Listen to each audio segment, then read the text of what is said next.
Jaya Radha Madhava Kunja Bihari.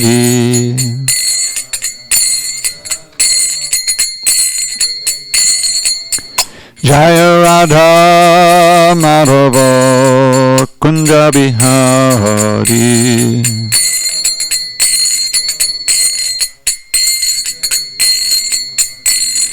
Gopi Janavallabha Girivaradhari.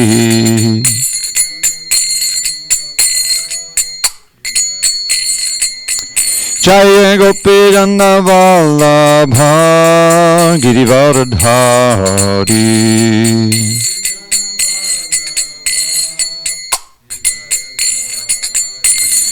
Yashodanandana Braja Janaranjana.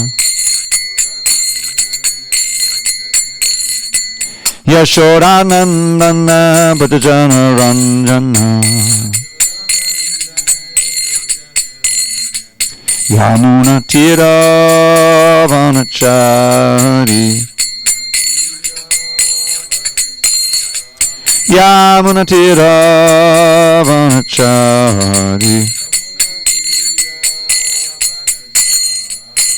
Jaya Radha Madhava Kunja Bihari.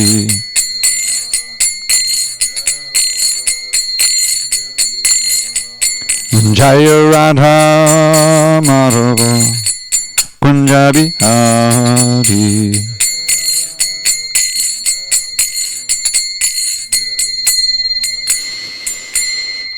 Jai Vishnupad Paramahamsa Parajikacharya Ashtotar to the Shishimad Divine Grace Srila A.C. Bhaktivedanta Swami Prabhupada Ki Jai. ISKCON BBT Founder Acharya Srila Prabhupada Ki Jai. Jai Om Vishnupad Paramahamsa Parajikacharya Ashtotar to the Shishimad Divine Grace Srila Bhakti Siddhanta Saraswati Thakur Ki Jai. Ananda Koti Vaishnavinda Ki Jai. Namacharya Srila Haridas Thakur Ki Jai. Srimad Bhagavad Gita Ki Jai. Samaveda Bhaktivinoda Ki Jai. All glories to the assembled devotees. All glories to the assembled devotees. All glories to the assembled devotees. All glory to Shri Guru and Gauranga.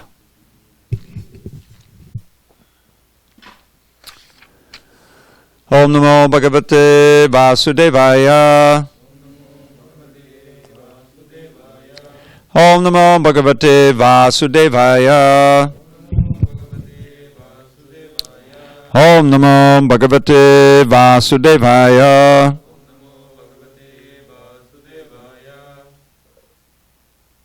On this 30th day of November 2020 in SanDiego, we're reading from Srimad Bhagavad Gita as it is. Translation and commentary by His Divine Grace, A.C. Bhaktivedanta Swami Prabhupada.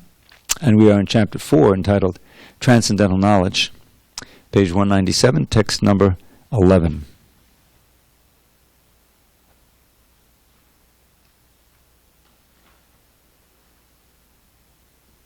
Page 197.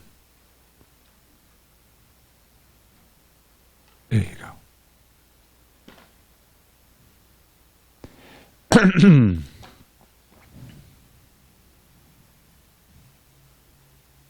Okay.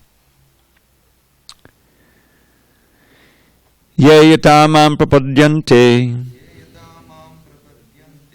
tang sathaiva bhajamyaham mama vartmano vartante manusyak partha sarvashaha. Ye yatamam prapadyante tang sathaiva bhajamyaham mama vartmano vartante manusyak partha sarvashaha.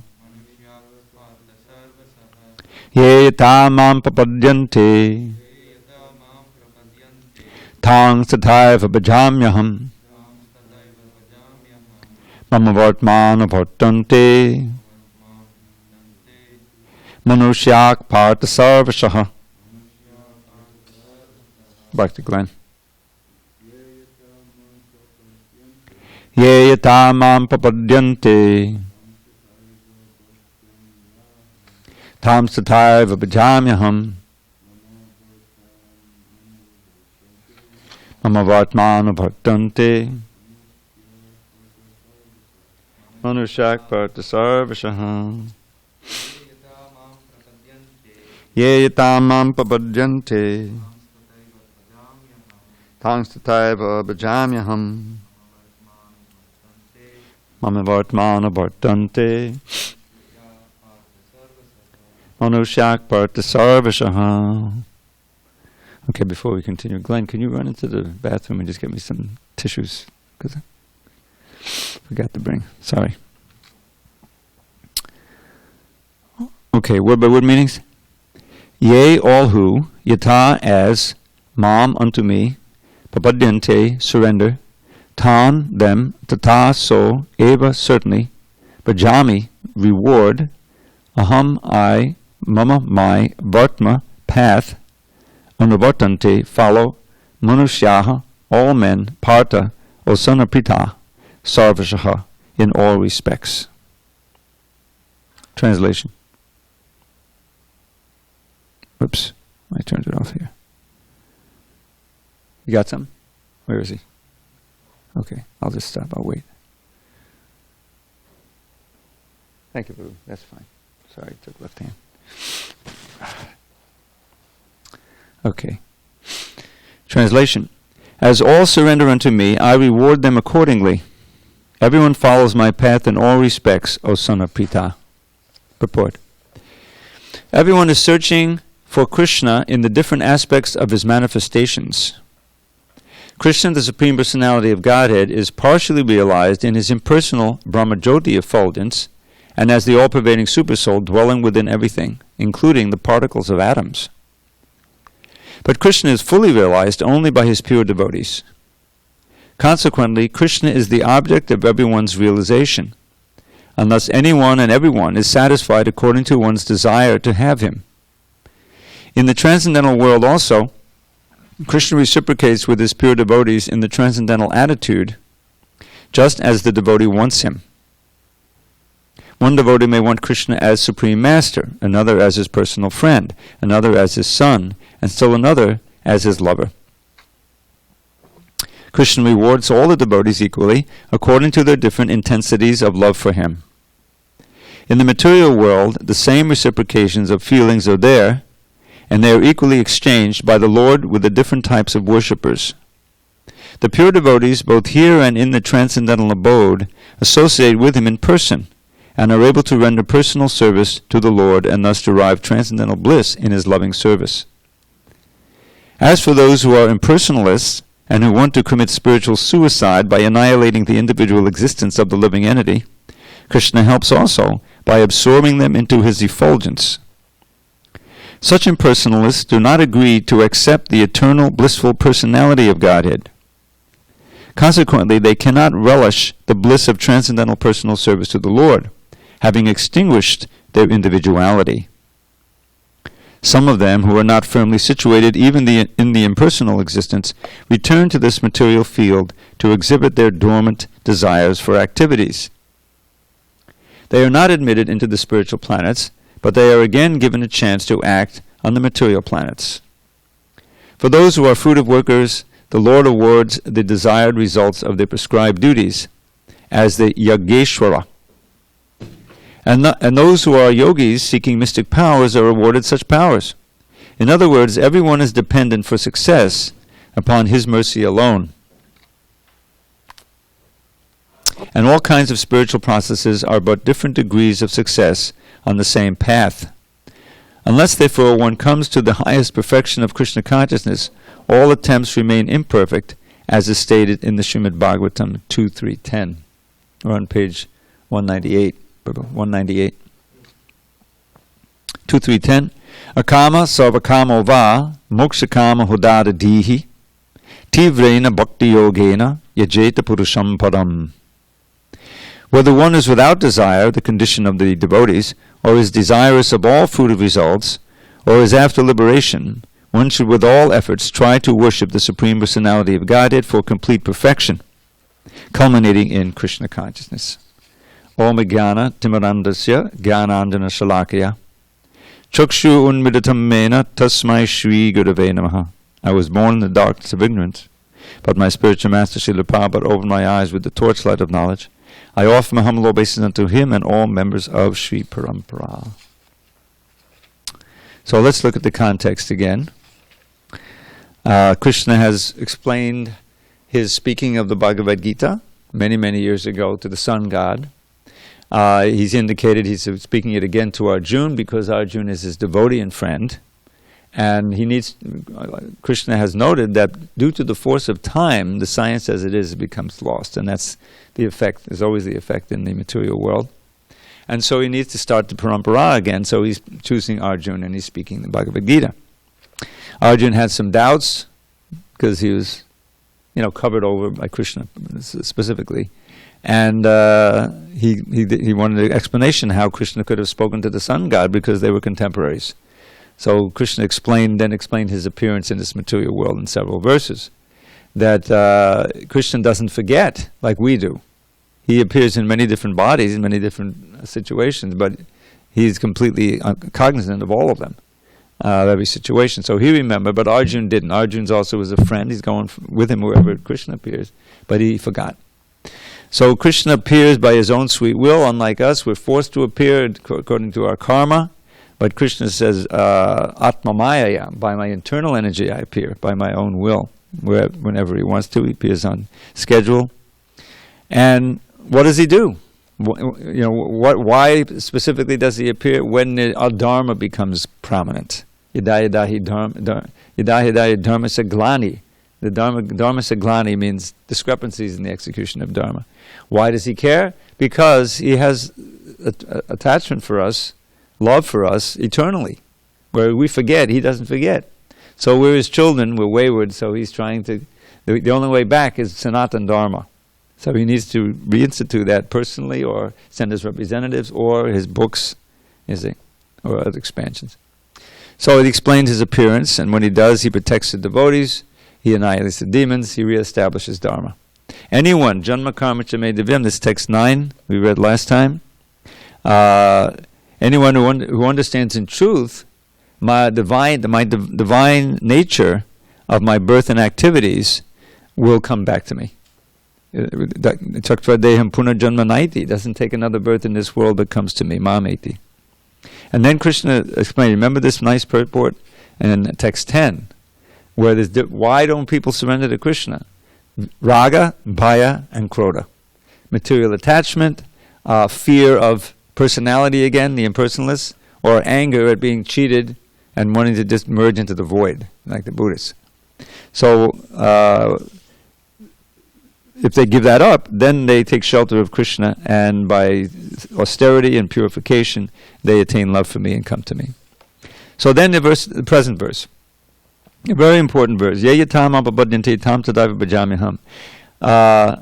Mama vartmana vartan manushyak parta sarvashaha. All living beings are following my path, one way or another. Just like those who are like out and out, stone cold atheists, who, what's the difference between atheism and agnosticism? It's important, because sometimes they're conflated. Agnostic literally means, I don't know. Right? Did you ever think of the word gnosis is similar to jnana? Did you ever see that? Yeah. The same. It's a cognate, There's a lot of words like that. So, I don't know if there's a God. He's a good candidate for taking a book, I don't know. Maybe there is, maybe there isn't. Here, this book, maybe, give you some new ideas, But the cold stone atheists, they take the position, I know there's no God. Meaning that those who believe in God are completely bewildered, in other words, they're much more deluded. It's natural not to know. If you don't come in touch with the real knowledge, that's an honest position. So, the materialists, of which there are more and more. Actually, religion is going down in America very quickly. It's going toward where it's been in Europe for a long time. World War II, I think, convinced a lot of people, how could a merciful, all-powerful God allow this to happen, Anyway, so the existentialism, all kinds of philosophies came up. America was still a Christian, outpost. There's a lot of, the Christian, but that's also waning now. Because of all this godlike technology and things like that. And people, they just don't see the need for it. They think it's a relic of the past. So that's a type of surrender also. In other words, the people who are simply absorbed in matter, if you're not going to be trying to be absorbed in spirit, then you'll be fully absorbed in the material energy. But the material energy is Krishna's. So he's reciprocating with you through the material energy. You see what I'm saying? You're getting exactly what you deserve from the material energy. It's not very pleasant, but it's still Krishna who's reciprocating with you. Those who in the Bible, those who worship mammon, they think about it all the time. Think of the Wall Street guys. What do they think about all the time? Oh my God, what's happening in Tokyo? Nowadays you got to be aware of what's going on around the world all the time. So much anxiety, right? What's the price of this? What's the price of this? Sell this, buy this, sell this. So they're absorbed in money.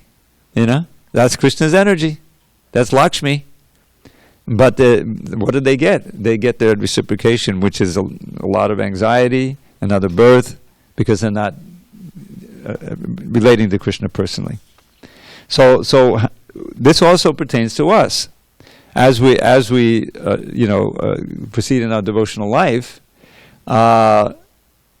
Krishna presents more and more opportunities to serve, more and more challenges, to our consciousness. He's trying to purify us. So the more that we can surrender to the challenges and accept the service, accept the austerity, then he'll reciprocate. And what will that reciprocation come as? Oh, I'm sorry. Yeah, page 197, text 11. So, how does Krishna reciprocate? When you take a step forward, he gives you more taste for everything related to Krishna, beginning with the holy name, and he gives you less taste for matter. This is the way. Vairagya vidya nija bhakti. This passion, vairagya is important to understand. Renunciation literally means giving up. That's tyaga. Tyaga. Krishna talks about that in the 18th chapter, the perfection of renunciation. Isn't that the title of the chapter? Something like that. So, we have some tyaga, meat, no sex, gambling, intoxication. You can't dovetail those really. You have to give it up. And that's sometimes a big challenge, especially at the beginning. But that's a prerequisite. But mostly, we're trying to cultivate vairagya, which you see is much more valuable. The impersonalists also do a lot of tyaga, Isn't it? I think Prabhupada Shankaracharya said, the first thing you got to do if you want to be a Mayavadi, I don't think they call themselves Mayavadis, Vedantist. A real Vedantist is to take sannyas. Sannyas means complete renunciation. Literally, renunciation, giving it up. So it's very austere. But Bhakti Yoga doesn't say that. You can be a householder, you can be the most sinful person in the world. Just chant Hare Krishna. Come and chant Hare Krishna, dance a little bit, take prasadam. And in other words, the process is so powerful that from the beginning, if you take it seriously, you get some attraction for Krishna, and you become interested. That's the key thing. You have an interest. You go inquisitive to read more. It's very important to take a book, read or attend class. So that's Krishna reciprocating with you. Somehow or other, even in your darkest, you may be intoxicated. I mean, in the early days, all kinds of people would wander into the temple, and some of them wandered in and wandered out and never came back. But they got that limited amount. Others came in and said, "Oh, this is so nice," and like Jayananda, the legendary figure. He was the only one who would come early in the morning, 6, 7 o'clock. Are you kidding? People are just they're just coming down from their LSD trips at that time. So, but he wasn't taking drugs. He was serious, and he immediately was attracted to Prabhupada and made so much advancement. Became a great devotee. So Krishna is reciprocating. Mamavart, Manavart, and Manushak Partha Sarvasha. Everyone is following Krishna's path in this world. Now, in this purport, Prabhupada explains everyone is searching for Krishna in a different aspect of his manifestation. So this is ABCs really of Krishna consciousness is realizing, all of this, whatever I'm seeing in the natural world, or especially in the temple, obviously, but in the natural world, this is all Krishna's. It's Krishna's energy. This is why there's this thing called the first step of God realization in the second canto, the universal form. Not the universal form that Arjuna saw, but to see the universe as Krishna's external body, kind of. The moon and the sun are his eyes, and these mountains. I remember when I drove to Tucson and Phoenix one year, and just the desert. There was part of that drive. You drove recently. Part of it looked like the Sahara. There were like sand dunes on either side, and I think there was even a grove of date trees over there. That came to that part, but the vastness of it, was. I mean, you think of Krishna. I remember coming down in a plane and seeing all of the geology, and realizing, wow, the great forces that cause, these configurations of mountains and things to form. It's if you're Krishna conscious, you say, well, this is, awe and reverence for Krishna. This is God doing this, So that's an important aspect of Krishna consciousness, to see Krishna in everything. Of course, in the temple, it's made for that. But even outside, when you go to the ocean, certainly, and all of these things. So, everyone is searching for Krishna in a different aspect of his manifestations. So people are searching, but they don't know that. They don't see the divine in matter. But devotees are meant to cultivate that vision through the knowledge of the Shastra. He goes through that, then the impersonalists, who are looking to, as he explained in the previous verse, they're afraid of having a body again, of a form, because they're equating the idea of having a form and senses with suffering, which is true on the material side. But they fail to see that, or accept the idea that there's a spiritual form, spiritual senses, that are wholesome, and that actually facilitate the highest pleasure. The highest pleasure is not just getting free from birth, old age, disease, and death. And that's we were talking about the graph, the pleasure graph. So the materialists are below zero. They're kind of in a low boil of suffering. And then if they enjoy a little bit, then they move a little bit toward the 0 point. The zero is Brahman. No more death, no more old age. Just I am that I am. I exist. Eternally. How wonderful that is. But there's no activity. It's unnatural for the soul.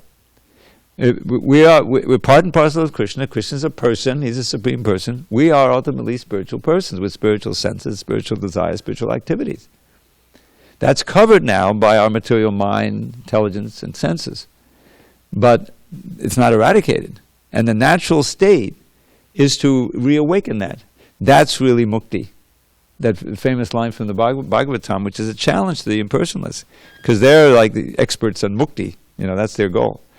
So does anyone know that one? Muktir hit banyata? This is a really important phrase. It's half a verse, actually. Muktir hit banyata rupam swarupena bevastitihi. This is the bhakti understanding of mukti. So what it means is mukti is defined because the Bhagavad Gita has these 10 subjects. And mukti is one of them, and so he's defining these subjects. And here he said, mukti hitva anyata rupam. Hitva means to give up. Anyata means other. Rupam means forms. All of these forms, even in this one lifetime, we've had so many forms. That's like way back in the beginning of the second chapter, 213, right? So many forms we have. We're not aware of it like that. But if you just say, I used to have this little body, then the body, adolescent body, old body. So what to speak of, going from body to body, species to species, endless forms we've had. So giving them all up. In other words, graduating from that incessant, back and forth, up and down. So hitva anyata swarupena vivasati, and to be situated, reinstated in our swarup. Swarup is your real form. It's swarup siddhi, the perfection of swarup, which includes your unique personal relationship with Krishna in a certain rasa, the different rasas. That's real mukti. Now, devotees, ultimately, when you advance, you give up even thinking about mukti. As Bhavamangal Thakur says, mukti swayam mukulitanjali seva desman. Mukti personified is waiting at the door with the anjali, the service mudra, like we do pushpanjali. How can I serve you? In other words, devotees are, they're not worried about mukti. You get this feeling of liberation just by being advancing in devotional service. So, but the Mayavadis, that's the all in all. But if that's the all in all, then you're not really going to get it. You're not going to get the natural mukti, which is being reinstated at Krishna's lotus feet. You get a pseudo mukti, mukti manina. What does it say? Yen yeda vindakshava mukta manina. Aruha kuchena padam padandada patanchado nadadushamangada. They're averse to serving his lotus feet. Their intelligence is not purified. And in that state, a few of them, through severe austerities, can rise up to the Brahman platform. By negating the senses and controlling the mind out of sheer brute force. Maybe they can go up. But being averse, having no standing in the spiritual world, they fall down again. They maybe they do some philanthropic work or whatever, because they don't find the ananda. They just find the eternal existence. It's like flying in the sky. How long can you fly in the sky? Let me go down. I'll go down. Just take me down. Anyway, so then there's the yogis who aspire after all kinds of siddhis. They may meditate on the super soul, but if they get some of these siddhis, they become enamored of them. So that's how Krishna reciprocates with them. So he's looking to see what is your real desire. That's why it's so important to be aware of whether you're cultivating your desire to serve Krishna or you're relapsing into serving Maya. This is the introspective aspect of Krishna consciousness. And then he talks about the different rasas, in relation to Krishna. And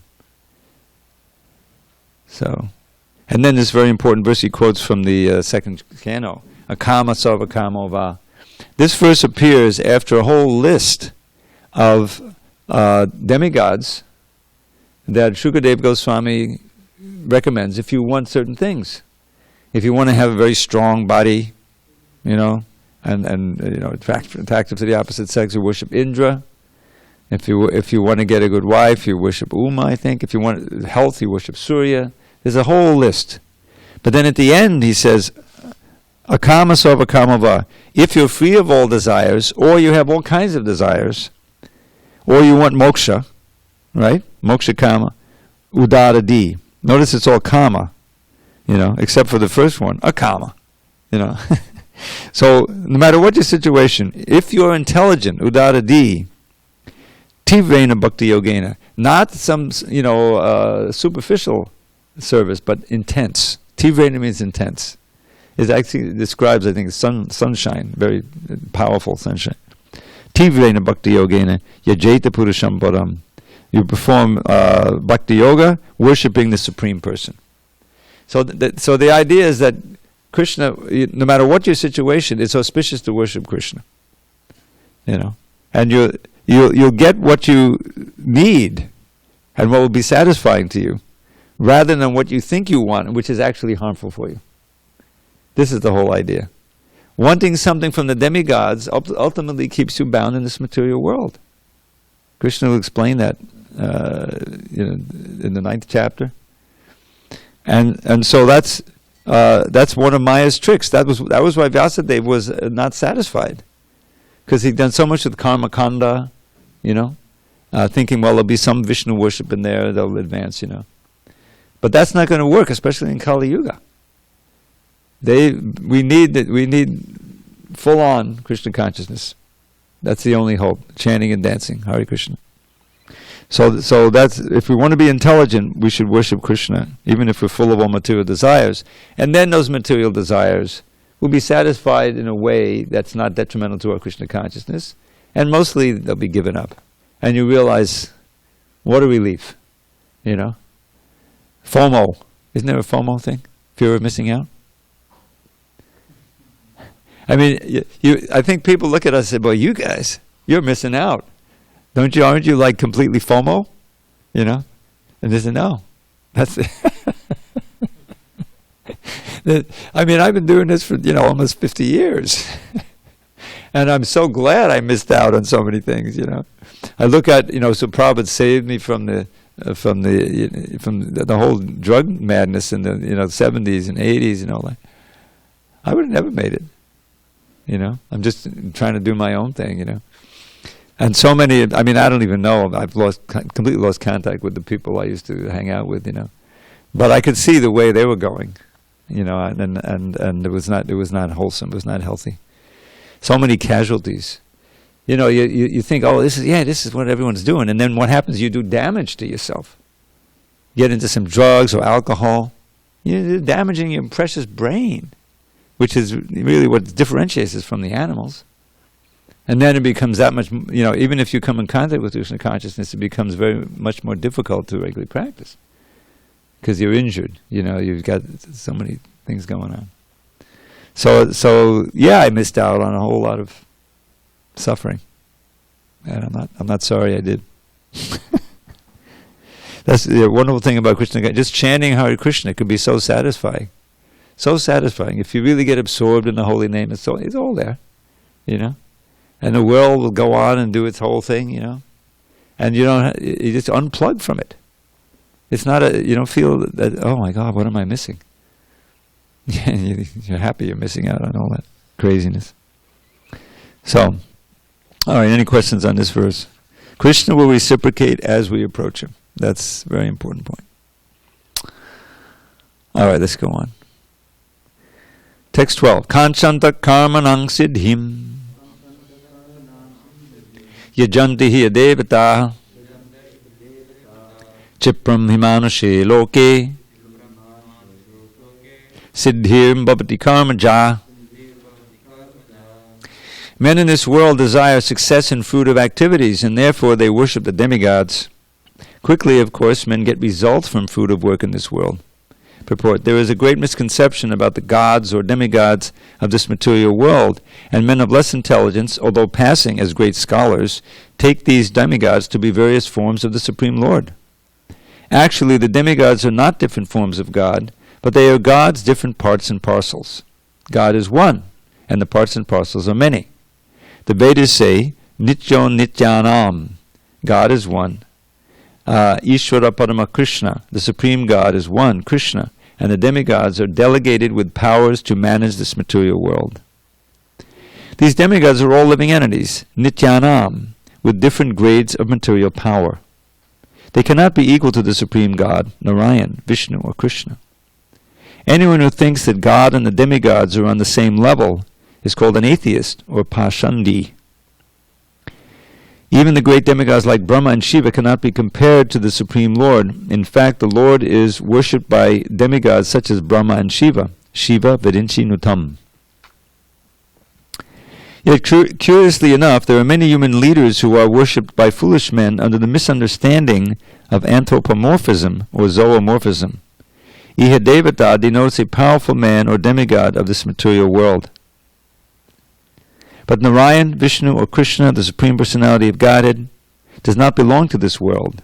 He is above or transcendental to material creation. Even Sripad Shankaracharya, the leader of the impersonalists, maintains that Narayan or Krishna is beyond this material creation. However, foolish people, Rita Jnana, worship the demigods because they want immediate results. They get the results, but do not know that results so obtained are temporary and are meant for less intelligent persons. The intelligent person is in Krishna consciousness, and he has no need to worship the paltry demigod for some immediate temporary benefit. The demigods of this material world, as well as their worshippers, will vanish with the annihilation of this material world. The boons of the demigods are material and temporary. Both the material worlds and their inhabitants, including the demigods and their worshippers, are bubbles in the cosmic ocean. In this world, however, human society is mad after temporary things, such as the material opulence of possessing land, family, and enjoyable paraphernalia. To achieve such temporary things, people worship the demigods or powerful men in human society. If a man gets some ministership in the government by worshipping a political leader, he considers that he has achieved a great boon. All of them are therefore kowtowing to the so-called leaders or big guns in order to I always love that. In order to achieve temporary boons, and they indeed achieve such things. Such foolish men are not interested in Krishna consciousness for the permanent solution to the hardships of material existence. They are all after sense enjoyment, and to get a little facility for sense enjoyment, they are attracted to worshipping empowered living entities known as demigods. This verse indicates that people are rarely interested in Krishna consciousness. They're mostly interested in material enjoyment, and therefore they worship some powerful living entity. So, 11 says, as they surrender to me, I reward them accordingly. So even these worshippers of demigods are surrendering to Krishna indirectly. This is the whole problem, is this indirect.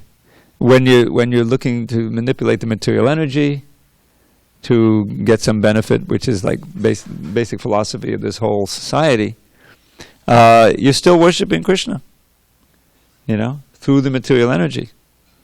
But if you worship through the material energy, you remember that verse? Asadupasana yatmahana. This is one of the verses of the prayers of the personified Vedas. I memorized a whole bunch of them once, but this is the one I remember all the time. This is, one of the Vedas is worshipping Mahavishnu.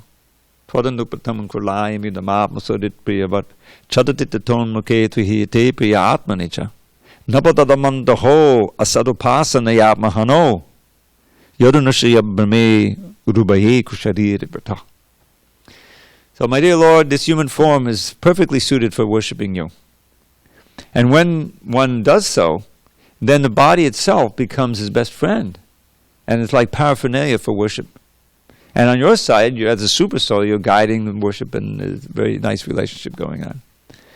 But alas, those who don't take their pleasure in worshipping you, in serving you, they worship the asat, the temporary material energy. That's what people are doing. Asadupasana, which is apmahano, which is a way to commit spiritual suicide. And what's the result? Then, instead of having this human form of life, they often lose it, and they take all kinds of bodies which just produce great fear and suffering. That's what he's saying. And this is really the whole choice that we have placed before us. Most people don't even know about the choice. That's our job, to try to make them understand there's a whole other way of living in this world where you can actually move toward the position of eternal life and eternal happiness. It's not, you can't understand it by logic or reasoning or scientific investigation. It has to come through revelation. But this is the choice we have. So, but that idea of worshipping the matter, that's really what he's talking about here. Even if you worship the demigods for some material thing, the demigods are also material. And this is another trick of Maya. Is that, and Krishna speaks very strongly in the 7th chapter. Antabatu palam tesham tadbabalt jalpa medasam devan devya joyanti madbhakta yanti mamapi. After describing how rare it is for someone after many, many births to surrender to him. Bahunam jamanamante jnanavan mampapaddite. The title of this chapter is Transcendental Knowledge. Now Krishna speaks about that knowledge throughout the Gita, and here in this 7th chapter he's saying that. There's 4 different kinds of people who surrender to me. 4 categories. These are pious, right? Arto, Jigyasur, Artati, and the Jnani. So for many people, they approach God out of some trouble. That's fine. But if they don't progress beyond that, then if the trouble is solved, then they'll think, oh, God is so wonderful. But eventually, it won't be solved, and they may lose the faith.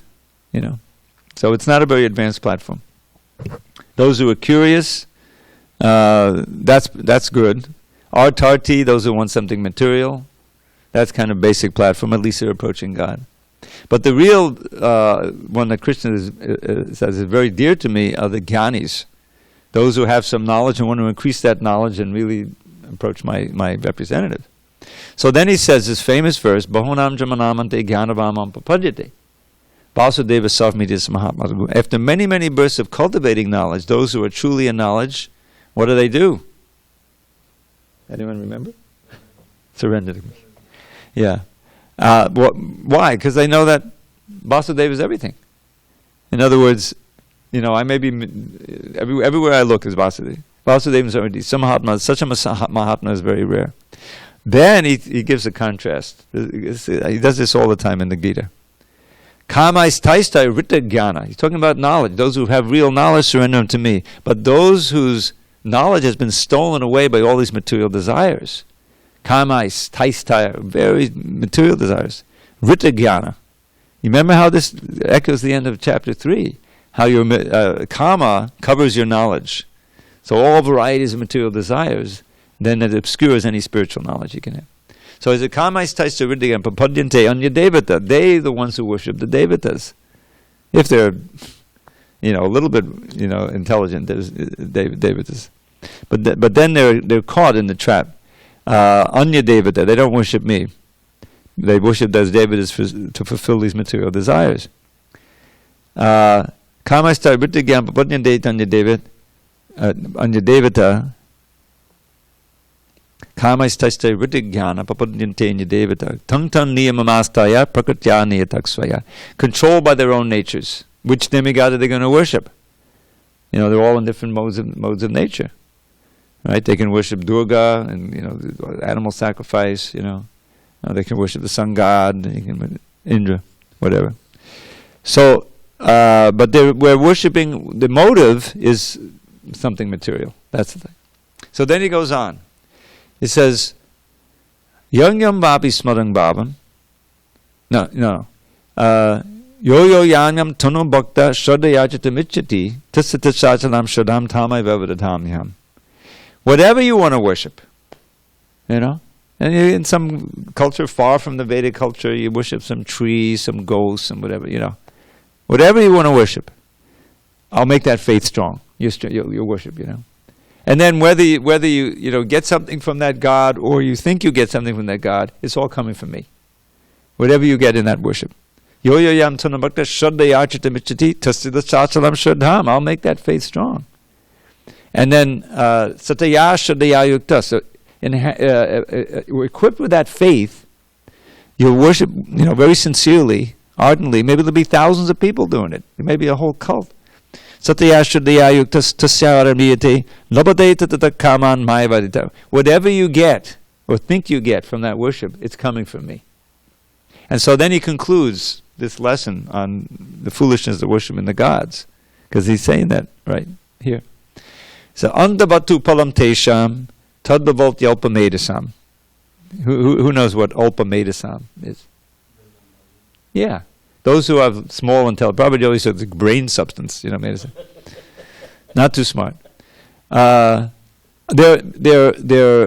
boons, whatever they get, are limited and temporary.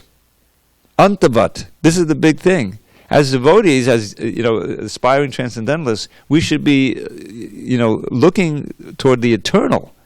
We want that eternal state. Asato mam sadgamaya. Take me from the temporary to the eternal.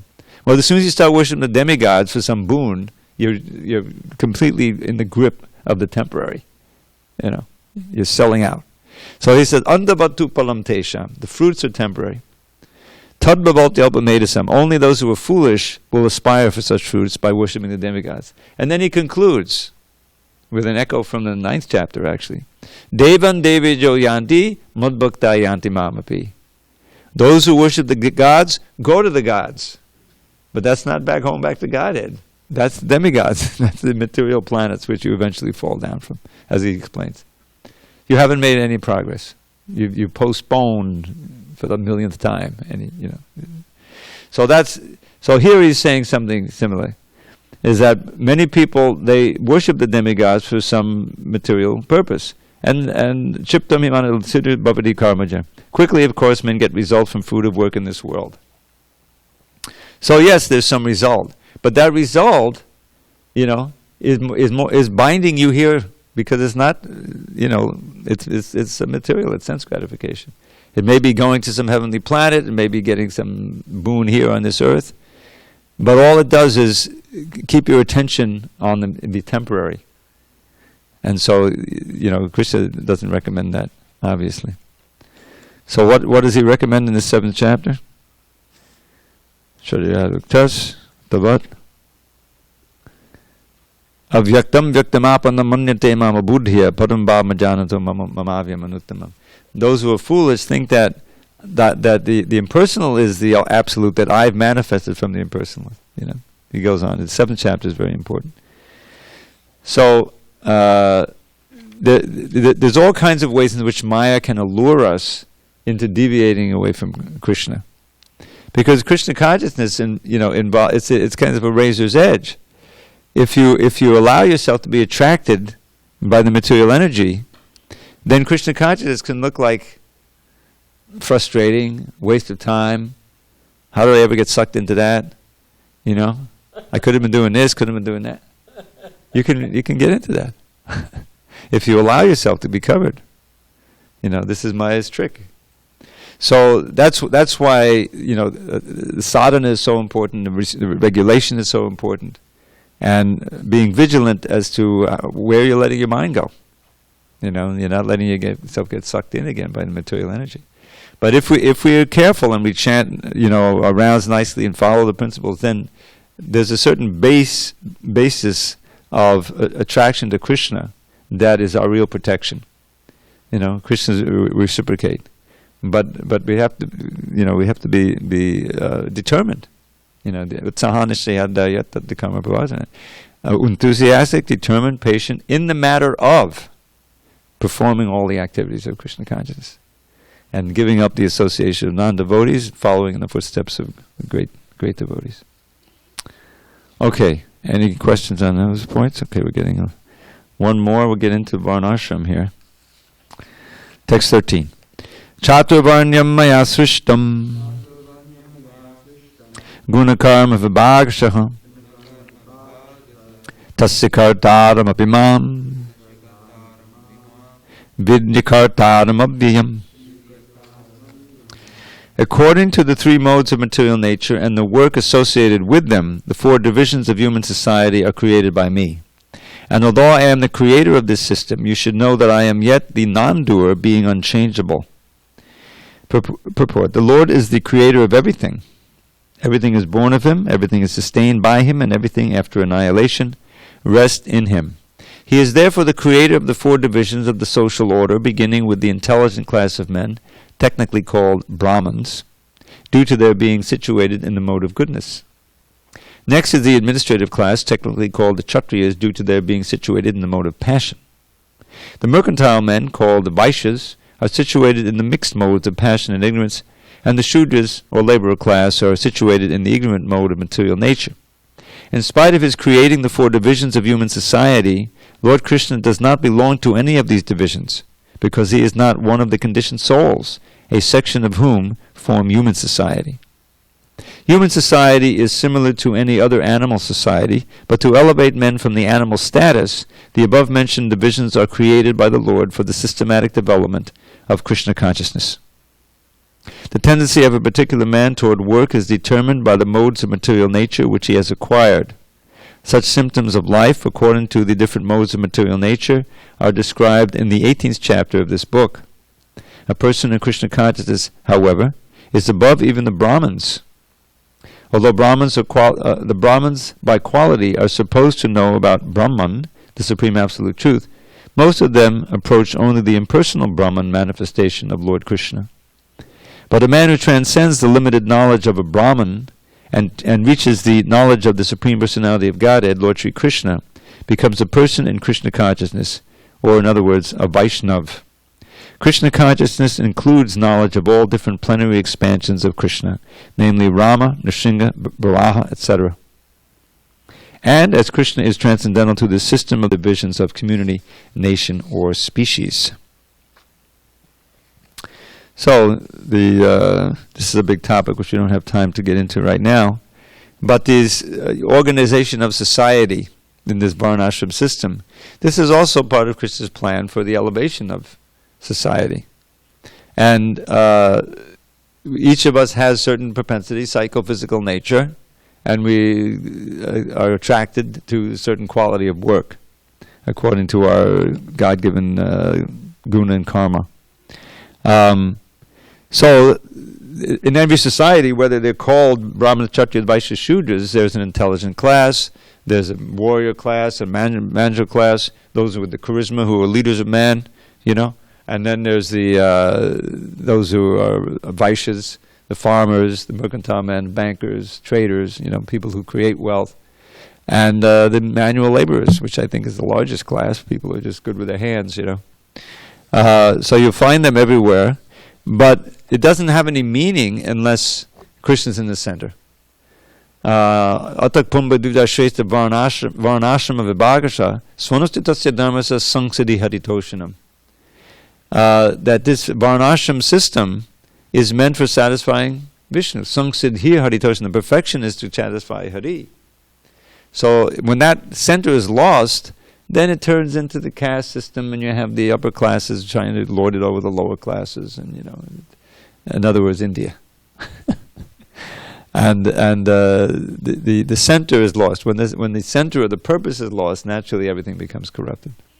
So this Varnashram, as Prabhupada said, yes, he wanted us to show ideal, examples, and mostly rural communities.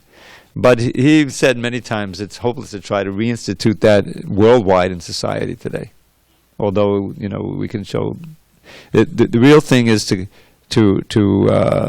propagate the chanting of the holy name, which is beyond Varnashram. It's just like if there's a kirtan going on, and you're really into the kirtan, you don't say, "Oh, there's a Brahmin," he's just a Shudra, It's not like that. Hare Krishna, Hare Krishna. This was Lord Chaitanya's revolution, and he showed he had he uplifted the Jagai Madhai. They were like they had been born Brahmins, but they had sunk down below Shudra, and yet he delivered them, by Nityananda's grace, but they were made into great devotees. So that's our only hope, because what are we? There may be some acceptance, but I'm not under any delusion about my status, but getting the mercy of Srila Prabhupada, you can become purified from any status. That's the point, and attain perfection. Hare Krishna. So we're almost out of time. We'll start tomorrow, text 14 and page 201, and we'll end with one of my poems. I actually thought of one I could share with you. It's not the season, but somehow I thought of this, the swing festival. Do you have any image in your mind? There's so many nice paintings of that. There's several really nice paintings. Radha and Krishna swinging, near the Yamuna, where blooming flowers spread their sweet perfumes, where clear Yamuna flows and songbirds sing, where all the land a lovely light illumines, Shri Radha and Shri Krishna gently swing. This idol means something that's ideal, this idol of their love in Braja's bowers forever charms their dearest devotees, whose heart Shri Krishna's sweetness overpowers, obscuring his prodigious potencies. Whatever in this world we know as love is just a shadow of the love they feel. The wise aspire to learn the secrets of devotion's path and taste that love ideal. Hare Krishna. One more? Okay. Don't love the body, just a bag of flesh and blood and bone. Give up your sense of ownership for all you think you own. At every moment see that your world totters on destruction. Become detached and learn to love the Lord without obstruction. Gaur Premanandi Hari Hari Bo.